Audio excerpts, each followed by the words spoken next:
En un mundo corrompido por la maldad, brilla una luz, surge una voz. Abad, Padre. Abba, Padre. Abba, Padre. Queremos escuchar tu voz. Abba, Padre. Abba, Padre. Vete tu Espíritu, Señor. Abba, Padre. Abba, Padre. Queremos escuchar tu voz. Y ya con ustedes, sus anfitriones. Estamos aquí en tu programa Abba Padre Internacional. Hoy quiero decirte que el amor de Dios no solamente nos llena, sino que Él quiere que también nosotros llenemos a otro, que llenemos al prójimo, al cercano, no solamente al que vive con nosotros, al cercano, a nuestras familias que viven en otros lugares, a nuestros vecinos, a nuestros grupos de oración, a nuestras comunidades parroquiales, a nuestros centros laborales. Eso es el amor de Dios, ser portadores de ese amor. Vamos a comenzar a invocar el Santo Espíritu del Señor para comenzar con los diferentes segmentos que tenemos para ustedes. Muchas bendiciones a nuestro hermano Luis Espinal y a toda la Renovación Carismática Católica de Santo Domingo por invitarnos a su programa Abad Padre. En este momento nosotros como Ministerio Neápolis vamos a invocar el Espíritu Santo de Dios. Espíritu Santo, sopla sobre mí. Espíritu Santo, sopla sobre mí. Espíritu Santo, sopla sobre mí. Espíritu Santo, sopla sobre mí. Sopla fuerte, sopla fuerte, que quiero sentirte, que quiero sentirte. Sopla fuerte, sopla fuerte, que quiero sentirte, que quiero sentirte. Ven Espíritu Santo de Dios, ven sopla sobre cada uno de nosotros, Señor. Envíanos tu Espíritu Santo, Señor, porque estamos necesitados de ti. Estamos necesitados de tu santa presencia, Señor. Ven Espíritu Santo de Dios a llenarnos. Ven Espíritu Santo de Dios a consolarnos. Ven Espíritu Santo porque estamos necesitados de tu santa presencia, Señor. Ve Espíritu Santo a cada uno de esos hospitales donde hay personas que están sufriendo por falta de aire, Señor. Ven Espíritu Santo a cada uno de nosotros que aún estamos en nuestros hogares. Ven Espíritu Santo de Dios a calmar nuestra ansiedad. Ven Espíritu Santo de Dios a llenarnos, mi Dios, a transformarnos, Señor. Ven Espíritu Santo de Dios. Sigue con nosotros, Señor, como lo has hecho hasta ahora. Ven Espíritu Santo de Dios y sopla sobre cada uno de nosotros. Ven Espíritu Santo porque sin ti no somos nada, Señor. Ven Espíritu Santo de Dios a iluminar nuestras vidas. Ven que estamos necesitados de ti, estamos necesitados de tu santa presencia, Señor. Ven Espíritu Santo de Dios. Ven a hacer tu obra en nosotros, mi Dios. Ven a reflejarte en cada uno de nosotros, Señor Jesús. Ven Espíritu Santo de Dios sobre nosotros. Ven que estamos necesitados de ti y de tu presencia, Señor. Ven, Señor Jesús. Sopla fuerte, sopla fuerte, que quiero sentirte, que quiero sentirte. Sopla fuerte.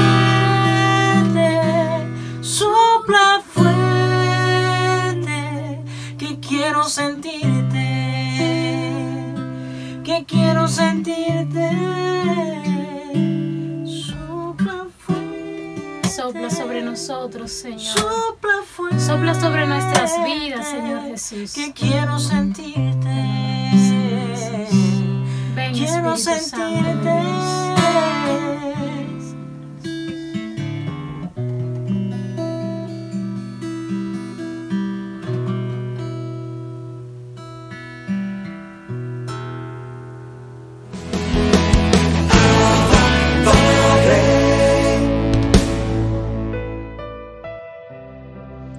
Reflexionamos sobre el Evangelio de Lucas en su capítulo 6, versos del 39 al 42. En aquel tiempo dijo Jesús a sus discípulos una parábola. ¿Acaso puede un ciego guiar a otro ciego? ¿No caerán los dos en el mismo hoyo? ¿No está el discípulo sobre su maestro? Si bien cuando termine su aprendizaje será como su maestro. ¿Por qué te fijas en la mota que tiene tu hermano en el ojo y no reparas en la viga que llevas en el tuyo? ¿Cómo puedes decirle a tu hermano, hermano, déjame que te saque la mota del ojo, sin fijarte en la viga que llevas en el tuyo? Hipócrita, sácate primero la viga de tu ojo y entonces verás claro para sacar la mota del ojo de tu hermano. Mis hermanos, qué hermoso programa al seguir a Cristo buscando ser felices. A los que viven a nuestro lado sin pensar en nosotros mismos y a la vez cuánta fuerza de voluntad podemos encontrar cuando verdaderamente practicamos la caridad. Hoy día lo más fácil es buscar dinero para mí, buscar dinero para sí mismo, buscar dinero para los que viven en tu casa y olvidarte incluso de los familiares que tenemos que no han tenido la misma dicha, las mismas oportunidades, que no han tenido la misma preparación en muchos casos de poder estudiar, poder desarrollarse en ambientes laborales, profesionales o de otros índoles como el deportivo, el de la música, entre otros. Qué difícil es practicar la misericordia con nuestros familiares. Más difícil es practicar esa caridad con otras personas. Y qué difícil y qué doloroso, penoso es cuando dentro de la iglesia se quiere estar todo el tiempo con un dedo porque tú estás en unión libre, porque tú fuiste pecador, porque tú fuiste viciosa, porque tú fuiste ladrón, porque tú fuiste corrupto, porque tú fuiste infiel. Y ese porque tú está dejando a la iglesia vacía. La peor plaga que tenemos dentro de las iglesias es la plaga del chisme. El Papa Francisco hace pocos días dijo que el chisme es un virus peor que el COVID-19. Y lo que no entendemos es como pastores muchas veces se olvidan del secreto de oficio que tienen en su condición de religioso. Porque en un acompañamiento pasó esto y yo lo dije porque no fue una confesión. O porque un grupo de acompañantes se le fue la mano acabando con el otro. ¿Y tu casa cómo está? ¿Y tu situación personal cómo está? Para juzgar, tenemos que ver primero nuestros defectos. Y el Evangelio del domingo pasado nos enseñaba sobre la importancia de los consejos evangélicos. Todavía tenemos muchos francotiradores tratando de volarle la cabeza a los que están dando frutos. ¿Cuántos laicos y laicas no están dando frutos en las parroquias, en las comunidades? Y muchas veces por incomprensiones, aquellos que están llamados a pastorear y a cuidar y alimentar y hacer crecer las ovejas, lo que están buscando es como cortarle la cabeza. Estamos en el siglo XXI y la iglesia tiene que caminar con los laicos de la mano, con los hombres y las mujeres que quieren hacer un trabajo. El COVID-19 ha dejado prácticamente fuera de servicio a una población adulta mayor que prácticamente no domina las redes, y necesitamos abrirle paso a los jóvenes, enseñarles, formarles para servir. Todos los que se consideran pastores, sean consagrados o sean laicos y laicas comprometidos, tenemos que tener claro esta situación. El Evangelio de Cristo es el amor a Dios y al prójimo. Podemos ver esto también en el Catecismo de la Iglesia Católica, numeral 1783. Bendiciones.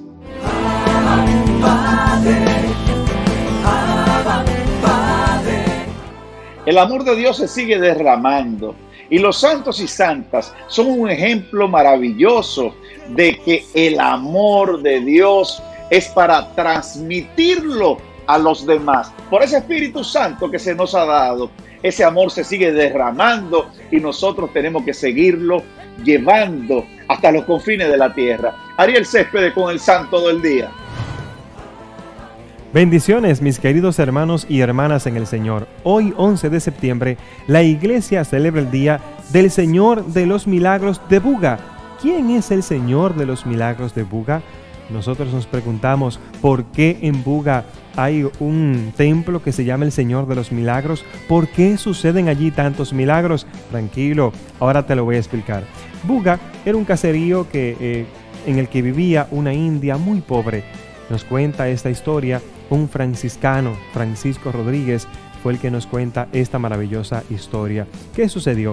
Aquella mujer india lavaba, planchaba y ella estaba ahorrando porque ella quería un Cristo para ella poderlo ver, para meditar en la pasión de nuestro Señor Jesucristo. ¿Qué pasó?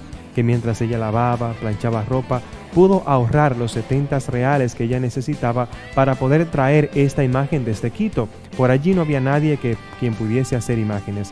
Y sucedió que cuando ella ahorró aquellas 70 monedas que ella necesitaba, señores, pasó por allí un padre de familia muy necesitado, llorando, desesperado, desconsolado, porque necesitaba 70 monedas para poder pagar su casa, se la iban a quitar y a él iba a la cárcel. Y ella se puso a pensar y le dio tanta compasión de él que fue y buscó las 70 monedas que había ahorrado para su Cristo y se las entregó a aquel padre de familia, porque dijo, Dios proveerá. Todo esto sucedió así. Ella se va al día siguiente al río donde siempre lavaba la ropa. Señores, y del río llegó este Cristo que ustedes están mirando. Llegó este Cristo, ella lo tomó muy contenta con el Señor y se preguntó, pero ¿cómo llegó aquí? Porque arriba del río donde ella estaba lavando no vivía nadie. No había explicación humana para poder explicar cómo llegó este Cristo. Ella lo tomó, lo atesoró, lo llevó a su casa contenta, le hizo una cajita hermosa para que no se le dañara. ¿Y qué creen ustedes que sucedió? Cuando ella está durmiendo, escucha que algo está dando golpecitos, pequeños golpecitos.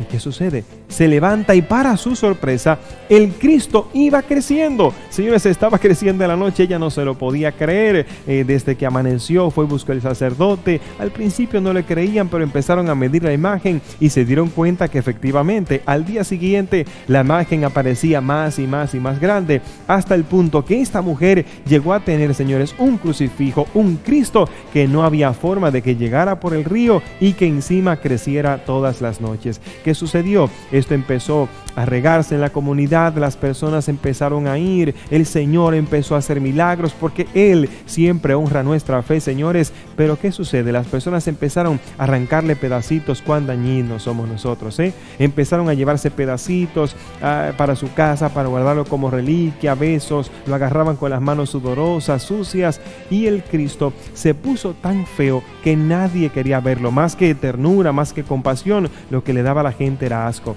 señores. Y cuando fue alguien a verlo, un gran tirano ordenó que esa imagen fuera quemada. La quemaron, ¿y qué creen ustedes que sucedió? Mientras la quemaban, todos fueron testigos de que el Cristo sudaba, de que estaba botando gotas de sudor, y la gente empezó a buscar algodón, a secarlo y a llevárselo como reliquia a su casa, y el Cristo no se quemó, al contrario, se puso más hermoso de lo que era al inicio. Por eso todos entendieron que esto era un milagro, se lo llevaron, y allí, gracias a los fieles, gracias a la colaboración, empezaron a hacer un templo que hoy se llama el Templo El Señor de los Milagros de Buga.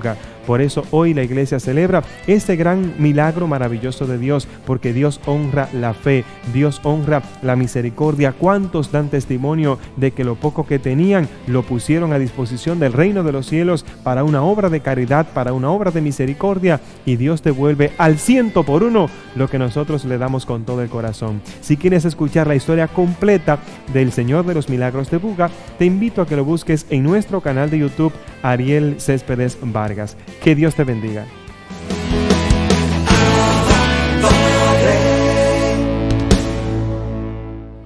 Donde hay amor de Dios, las puertas al enemigo se cierran. El Padre Luzón, desde Madrid, España, encerrando las puertas al enemigo.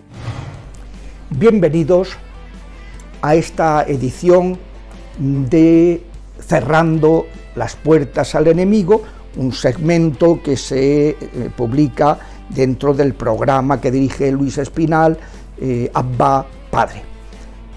Hemos empezado en el día pasado a explicar lo que es la posesión diabólica, y hemos hecho notar que es un fenómeno en que en unos determinados momentos la persona, el poseído, pierde el control y los demonios son los que controlan en ese momento. He explicado que es un fenómeno menos frecuente. Siempre digo que en mi caso pues ha sido como la quinta parte de las personas que acudían pidiendo ayuda, y entonces pues a veces una vez que el interesado experimenta las primeras manifestaciones, no suele ser difícil discernir si padece una posesión o se trata de alteraciones psíquicas. Esto es un punto importante porque hay algunos ministerios que ponen mucho interés en que haya un equipo de psiquiatras, de no sé, eso está muy bien, pero de ordinario la persona que acude antes ha estado en psicólogo, luego ha estado en psiquiatra, y ha estado un sacerdote le ha recomendado, vienen ya porque esos especialistas les han hecho notar que lo que tienen excede lo normal. Esto se sale de lo normal. Y entonces, pues, la persona puede tener afecciones psicológicas o psíquicas, como dice el Papa, pero y al mismo tiempo tener una presencia, una posesión diabólica u otras afecciones preternaturales de las que hemos hablado anteriormente. Pero ya digo que no son incompatibles. El Papa, en el discurso, saben que todos los años se celebra un congreso sobre fuero interno, o sea, el tema de la conciencia, que organiza la Penitenciaría Apostólica, que es el organismo vaticano que se ocupa de la conciencia, del tema de la conciencia. Es el único que, por ejemplo, cuando no hay Papa, es el único que se mantiene, ese organismo. Los demás dicasterios pues cesan en su tarea hasta que no haya un nuevo Papa. En cambio el penitenciario pues este sigue ejerciendo sus funciones, no pierde porque no se puede dejar desasistida a la gente en el tema de la conciencia. Bueno, pues ese congreso anual, el que se celebró en el año 17, fue sobre psique y espíritu. Y el Papa explicó que uno de los fallos más frecuentes que cometen los exorcistas es descartar que pueda haber una posesión o una influencia o una opresión o una vejación diabólica por el hecho, o una infestación en un lugar, por el hecho de que haya alteraciones, haya padecimientos psicológicos. Y dice el Papa, no, son totalmente compatibles, porque los demonios además son muy perezosos y van a lo fácil. Si se echa una maldición a una familia, normalmente el que queda más afectado es el más frágil, de ordinario, porque es donde más se ceban, van a lo fácil. Pues bien, en este caso es exactamente igual. Cuando una persona tiene una fragilidad psicológica, pues el enemigo aprovecha para atacar. Y otras veces, con esas perturbaciones espirituales, provocan una perturbación psicológica, y por tanto no se debe descartar. Y ya digo que en muchos ministerios, o de pronto le da al exorcista y dice, ahora tienes que ir a un psiquiatra. Bueno, pues a lo mejor sí tiene que ir, ¿no? Pero en muchas ocasiones es porque no se hace un discernimiento. Hay que discernir. Y ahora vamos a explicar los puntos, los síntomas, para que se pueda hacer un discernimiento de espíritu. Esto que decía Ignacio de Loyola, que era discernimiento de espíritus, que no es un acompañamiento espiritual, no es ayudar a la persona a discernir la voluntad de Dios meramente, no. Discernimiento de espíritus, sobre todo, es discernir el bien del mal, lo que procede del demonio y lo que procede de Dios. Eso es el discernimiento de espíritus al que se refiere Ignacio de Loyola. Pues bien, digo que es un punto el de que hay que estar muy atentos. A mí me decía una vez un obispo que no hacía falta que me ayudaran en el ministerio carismáticos, porque con que vean la cruz pectoral, que si ven mi cruz pectoral saltan, y le explica al obispo que no, que se esconden, son muy poderosos, y que el demonio mudo, por ejemplo, es capaz de tener escondidos, en este caso, que el ejemplo que le puse, a 7 demonios, y él, ¿no?, y no se manifestaba. Y yo sabía que había algo. ¿Por qué? Porque la persona percibía cosas que solo perciben los poseídos. Es decir, percepciones propias de los seres meramente espirituales, que los humanos no tenemos esa percepción, salvo que en nuestro cuerpo se haya producido una intrusión, haya habido un ocupa que ha dejado esa marca, ¿no?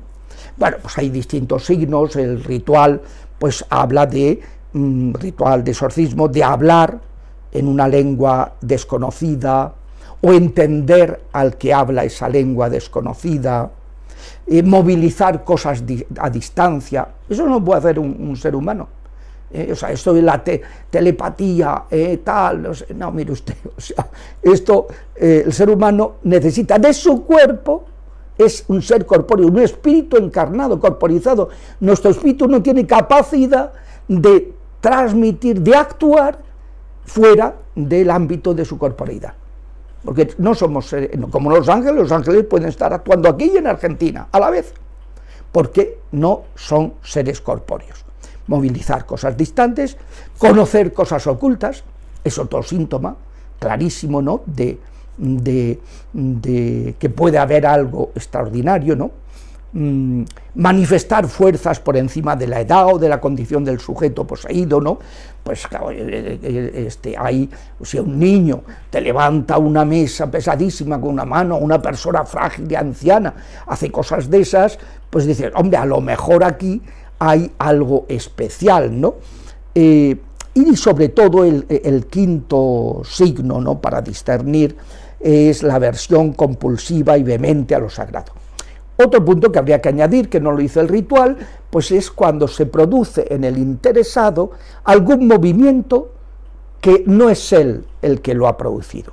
Por ejemplo, yo siempre tengo la costumbre de mirar a los ojos a la gente cuando venía, pues mirar a los ojos, porque si hay algún ocupa, notas que se está escondiendo, ¿no? O un tico, un movimiento descontrolado, dice, esto ahí te he pillado, luego ya conseguiremos con la oración que des la cara más pronto o más tarde, pero ahí te he pillado, ya sé que estás ahí, ¿no? Entonces son movimientos que el interesado no controla. Suelen considerarse indicativos cuando se dan más de uno juntos, ¿no? Entonces, pues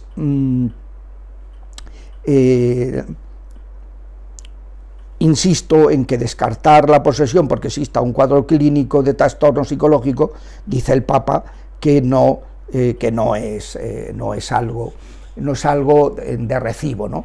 Y en eso me gustaría contar algunos ejemplos que me han sucedido, pero creo que lo vamos a dejar para no alargarnos, lo vamos a dejar para la semana próxima, porque, bueno, pues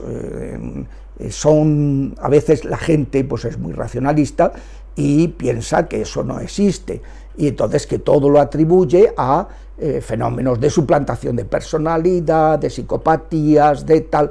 Y claro, como decía el padre Amor, oye, mire usted, ni psicopatía ni gaita, este clavo que ha salido de este señor y que no estaba dentro de él, sino que se ha sido una materialización, eso, ¿quién lo ha puesto? Esta cadena que ha salido de la boca de este señor, o como me pasó a mí, ese calabacín, esa masa de barro tamaño calabacín, o esa señora que me cuenta su marido y ella que el día de la boda, al día siguiente expulsa el hechizo que tenía por sus partes, expulsa 2 bolitas de gusanos vivos.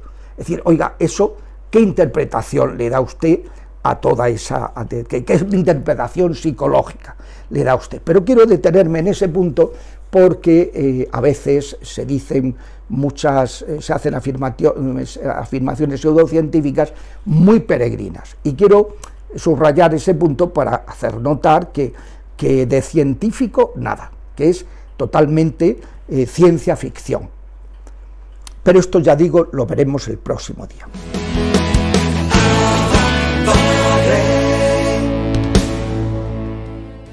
El amor de Dios es tan grande que nos da al arcángel San Miguel, jefe de la milicia celestial, y por ese amor nosotros hemos querido tener un segmento que se llama ¿Quién como Dios? Con el padre Yendra Sam. ¿Quién como Dios? Bienvenidos hermanos, hermanas, en este siguiente segmento de nuestra meditación de esta hermosa imagen de San Miguel Arcángel, copia fiel de imagen de Monte San Angelo de Italia, única basílica del mundo que se llama Basílica Celestial, pues ha sido bendecida por la mano del mismo ángel. Esta historia conocemos más adelante. El día de hoy quisiera invitarles a que meditemos, comprendemos, conozcamos la siguiente parte de esta imagen, que son las alas. No cabe duda, todo el mundo lo sabe, que las alas representan lo espiritual. La Biblia, sobre todo Salmos, mencionan con frecuencia las alas con una bellísima estética poética. Las alas del escudo significan siempre que uno debe que superarse. Entonces, yo siempre lo digo a los niños, que Julio Iglesias cantaba sobre gaviota, vuela, vuela, vuela alto. Y el cristiano, creado por Dios, tiene que amar a Dios y este amor expresar en una plenitud de vida, en una felicidad.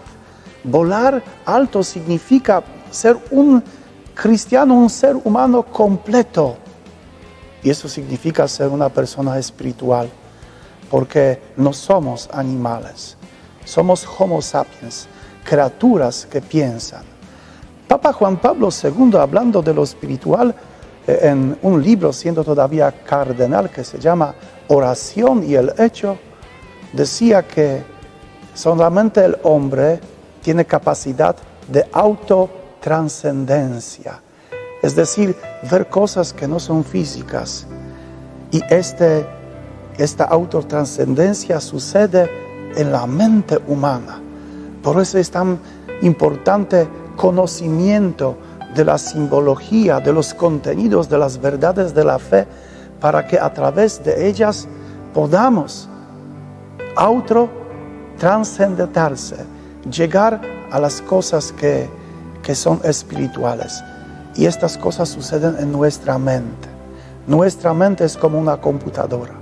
Actúa en la base de los datos que le demos. En vez pasada, cuando hablamos de la espada, hemos dicho que esta espada es la palabra de Dios. Y autotranscendentarse, ¿qué quiere decir? Autotranscendencia quiere decir que uno, a través de la palabra de Dios, encuentra al mismo Dios, porque la palabra de Dios es el mismo Dios. Ángeles son espíritus puros, aunque a veces pueden aparecer en forma física. De eso habla mucho Santo Tomás en su Suma Teológica del capítulo 6, sobre todo. Pero para nosotros importante es que debemos recordar que somos espirituales. Yo encontré, buscando significados, que las alas en la Biblia tienen un significado también, que es un órgano de aves que utilizan para volar, pero también aves dan abrigo a sus polluelos. Entonces las alas significan protección. Un salmista pide a Dios: escóndeme bajo la sombra de tus alas. Y en imagen de San Miguel recuerda que no somos solamente físicos, sino espirituales. Y hay diferencia entre espiritualidad y la vida espiritual, que significa tener trascendencia con Dios. Hermanos, que Dios nos ayude a ser personas que llevan vida espiritual y que estas alas siempre nos recuerden de ello. Les deseo que esta enseñanza nos ayude a ser mejores cristianos. Si quieren conocer más, les invitamos a que nos sigan en las redes sociales, aunque no están hechos, pero ya en esta semana, si Dios quiere, lo pueden buscar. El Señor esté con ustedes. La bendición de Dios Todopoderoso, Padre, Hijo y Espíritu Santo, descienda sobre ustedes y permanezca para siempre.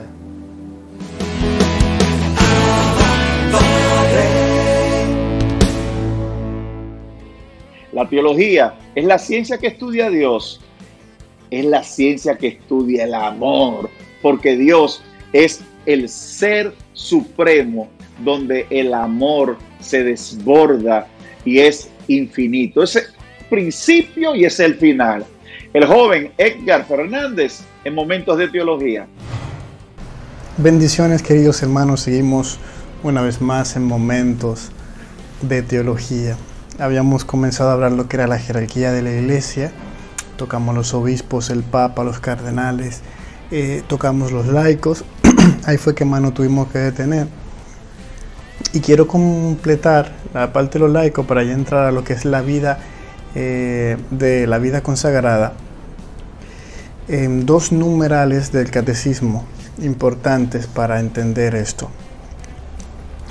Los fieles han de aprender a distinguir cuidadosamente entre los derechos y deberes que tienen como miembros de la iglesia y lo que corresponden como miembros de la sociedad humana.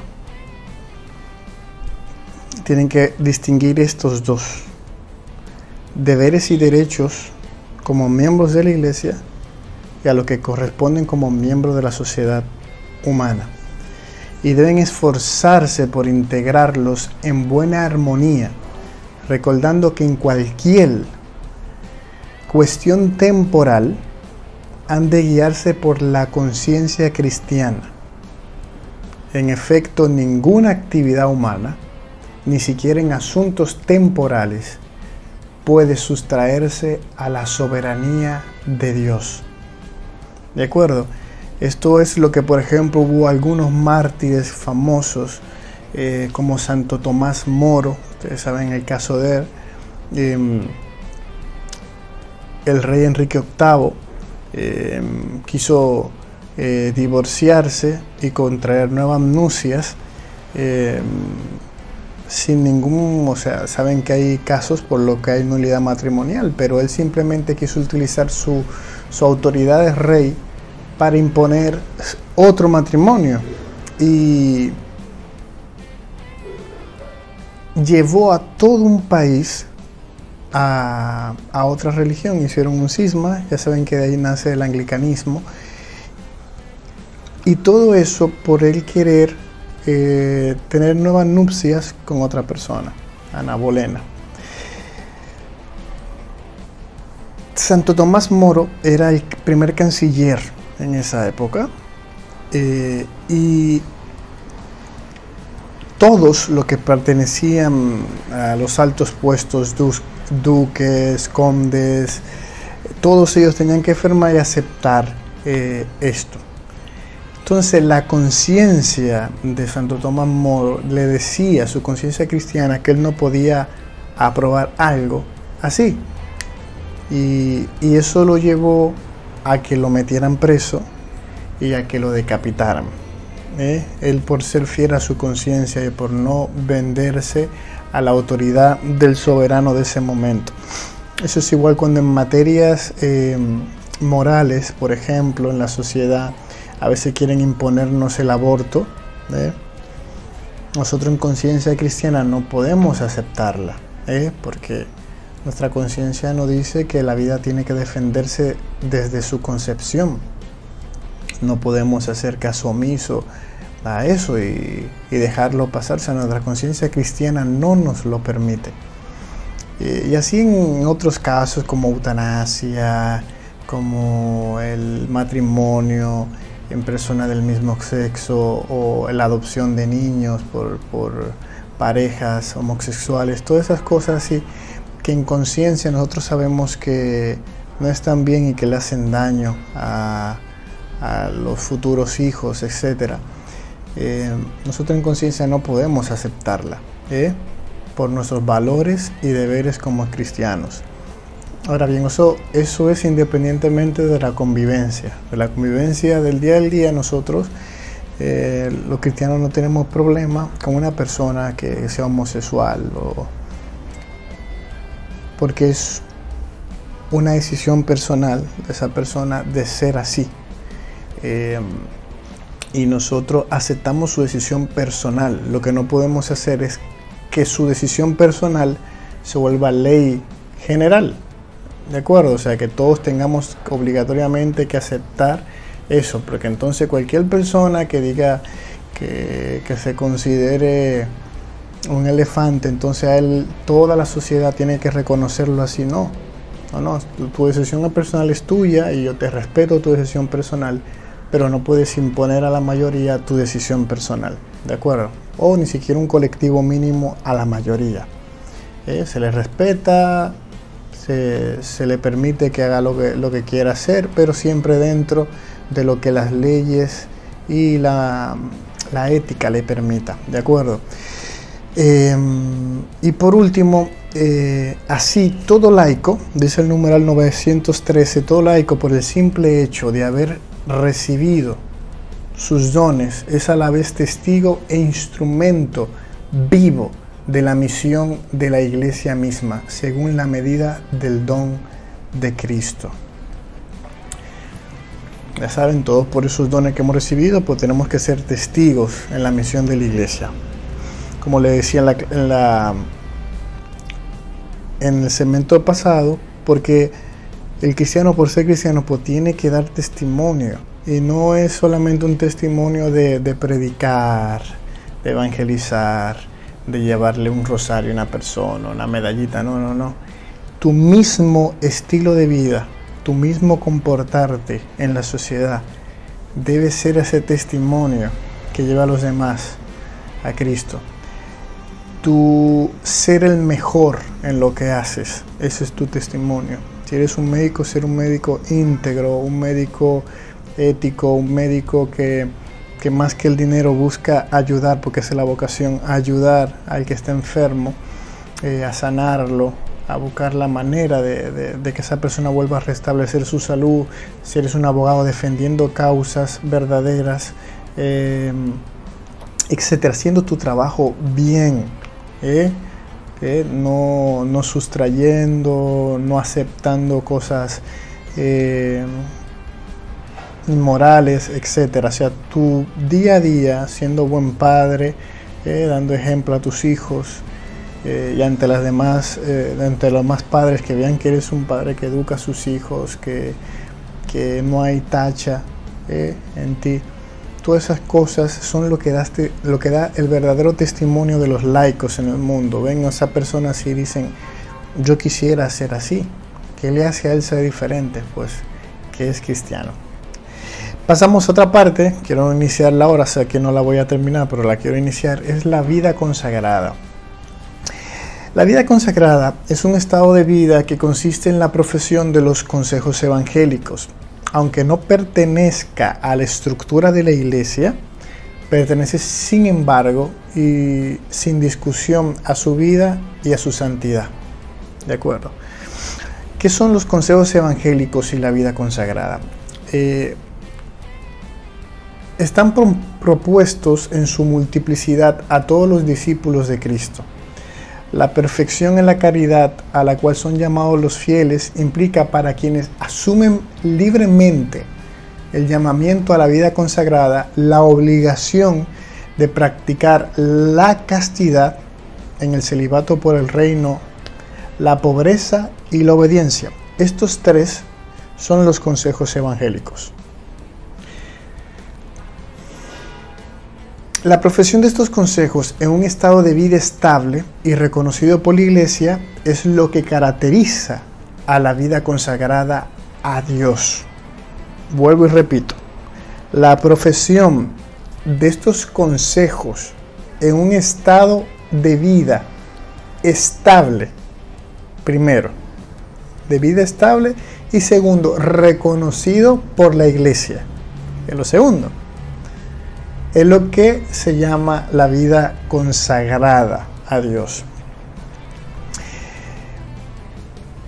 El estado de vida consagrada parece, por consiguiente, una de las maneras de vivir una consagración más íntima y que tiene su raíz en el bautismo.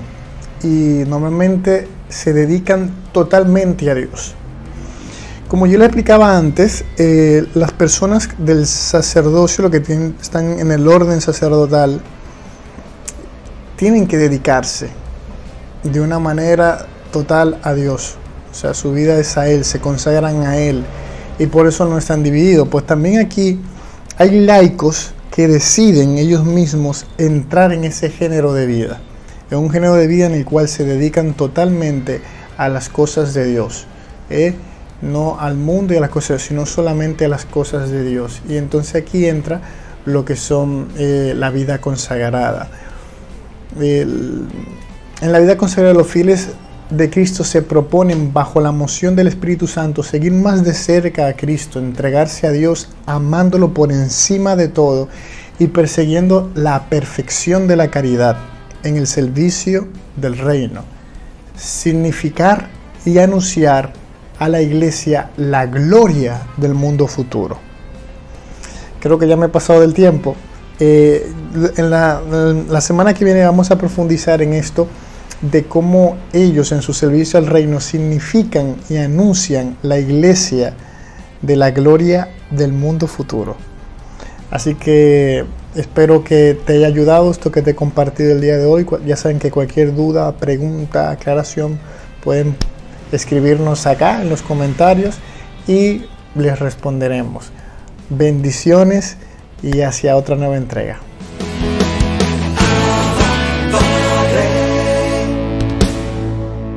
En este momento, hermanos, continuemos en su presencia.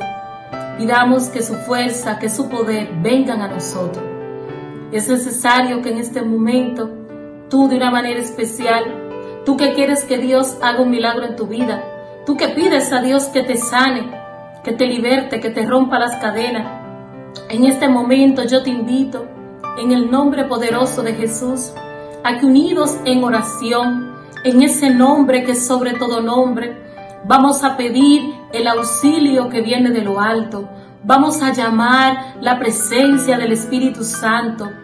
Es necesario, hermanos, reconocer que no es con nuestra propia fuerza, que no somos nosotros por nosotros mismos que vamos a provocar que ocurra un milagro en nuestras vidas. Es tiempo de creer a la palabra de Dios.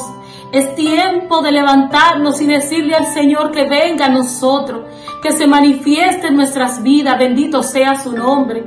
Y este momento donde su presencia está inundando nuestro ser, alabado sea el Señor. Es un momento oportuno para tener intimidad con el Señor. Yo te invito a cerrar tus ojos. En el nombre poderoso de Jesús, te invito a creer, a vivir este momento de fe.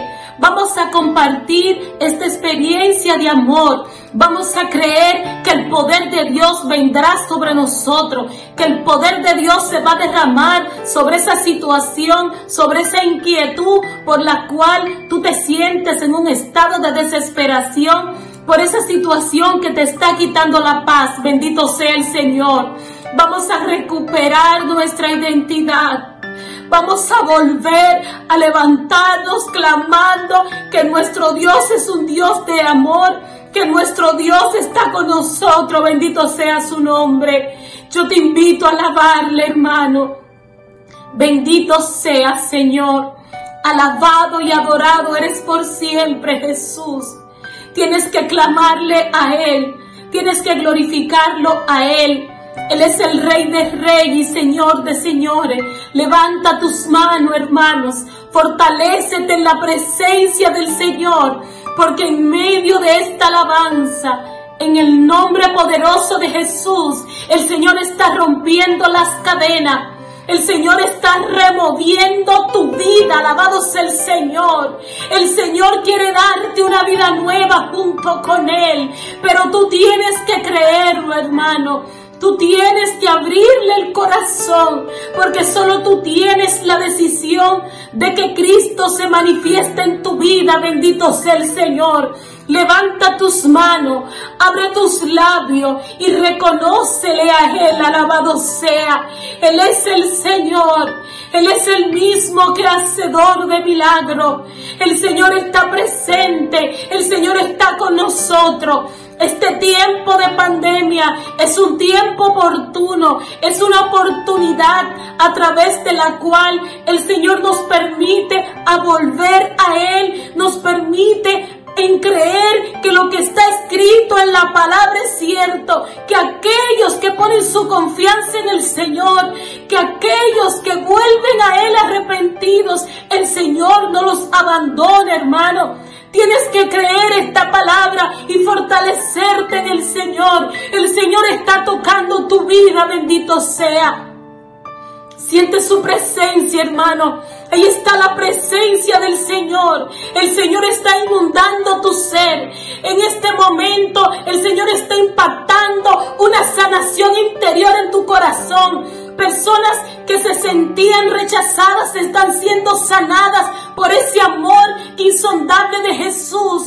Personas que sentían decaimiento, que habían perdido sus fuerzas, en este momento viene en tu auxilio la presencia del Espíritu Santo. Bendito es el Señor. Déjate tocar, hermano. Permítele a Jesús que siga obrando. El Señor está llenando tu casa. Hay un aroma, hay una gracia especial. Es su amor que se está derramando sobre nosotros. Y en este momento continuemos clamando, continuemos creyendo que Jesús está visitando nuestra nación, que el amor de Jesús se está derramando en cada país, que en este momento Dios omnipotente, todopoderoso, en el nombre de Cristo Jesús, está sanando nuestra tierra. El Señor está quebrantando todos aquellos corazones endurecidos. Bendito sea su nombre. El Señor nos está visitando, hermano. El Señor está visitando su pueblo. Ábrele tu corazón a Jesús. Déjate impactar por esta presencia viva de Dios. Para Dios nada es imposible. Dios es un Dios de amor y Dios ha escuchado tu grito. Bendito sea su nombre. Qué hermoso es caminar en tu presencia. Qué hermoso es caminar en santidad. Qué hermoso es caminar en tu presencia. Qué hermoso es humillarme ante tu altar. Nos humillamos una vez más.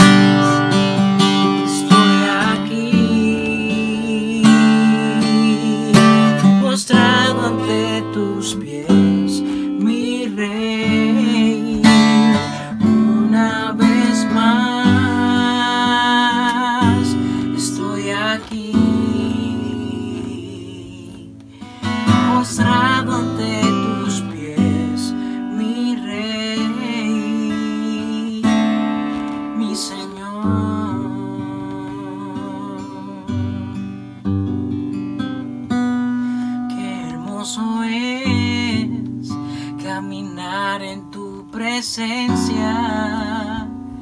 Qué hermoso es caminar en santidad. Qué hermoso es caminar en tu presencia. Qué hermoso es humillarme ante tu altar. Nos humillamos una vez más. Estoy aquí postrado ante tus pies, mi rey. Una vez más estoy aquí postrado ante tus pies, mi rey, mi Señor.